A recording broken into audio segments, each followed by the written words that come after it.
Hey everyone, welcome back to the channel. Today, we're diving deep into one of the most timeless and thought-provoking questions out there. How much should religion influence our society?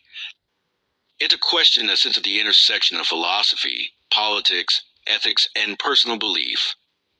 In this video, we're going to explore the historical role of religion in society, its benefits, potential risks, and where we might draw the line between faith and governance.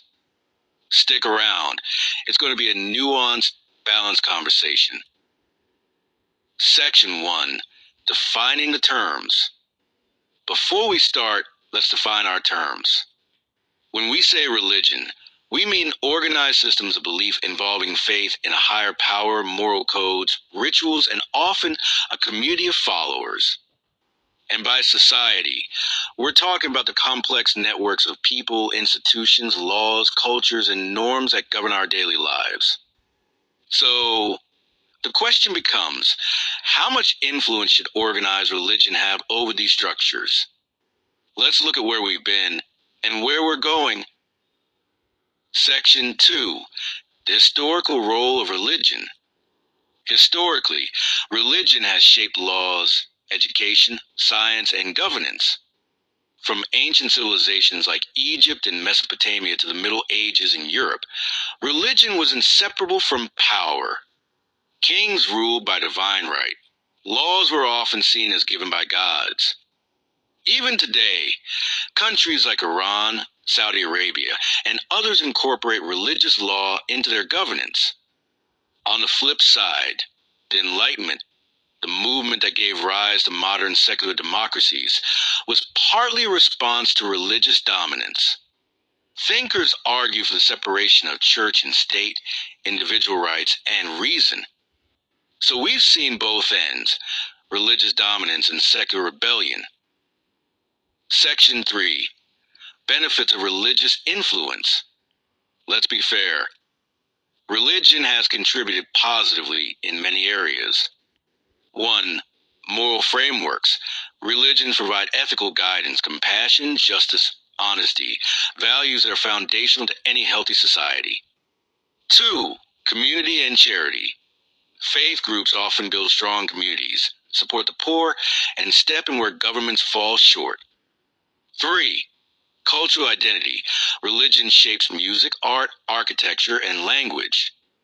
Think of cathedrals, temples, gospel music, or Ramadan festivities.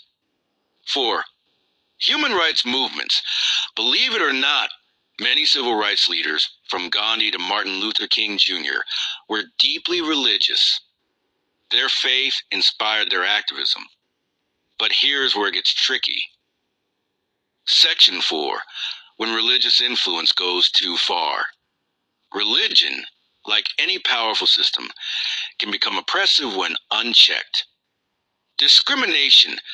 Religious doctrine has been used to justify racism, sexism, and homophobia. Conflict.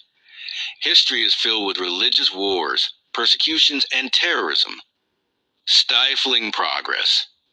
In some cases, religious institutions have resisted scientific discoveries, think Galileo, or debates over evolution and reproductive rights.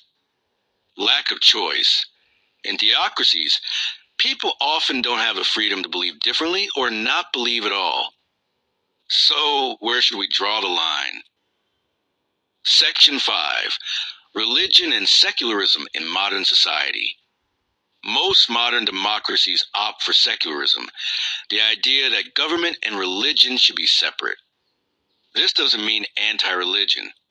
It means neutrality. The goal?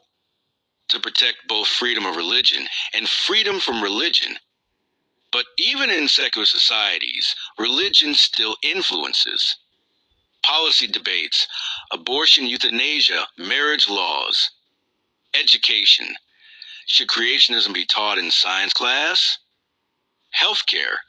Should doctors be allowed to refuse procedures on religious grounds? These are complicated questions without easy answers. They reveal the ongoing tug-of-war between personal beliefs and collective rights. Section 6. Personal faith versus public policy. Here's a key distinction. Personal faith can be a beautiful, grounding force, but public policy should be based on evidence, inclusivity, and universal rights. You can be religious and still support a secular government. In fact, many people see secularism as the best way to protect religious freedom because it prevents any one faith from dominating.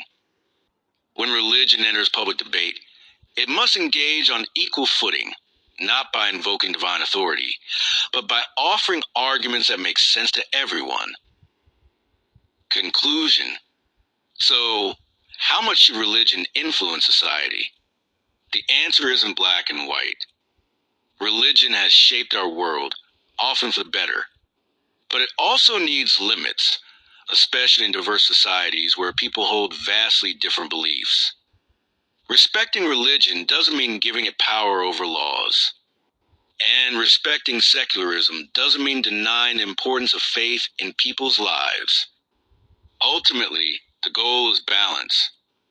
A society where people of all religions and none can coexist, contribute, and thrive. Now, I want to hear from you. How much should religion influence society? Do you think we've gone too far in one direction? Can a secular society still be a moral one? Drop your thoughts in the comments below. And if you enjoyed this video, don't forget to like, subscribe, and hit that notification bell so you never miss an upload. Thanks for watching and keep questioning everything.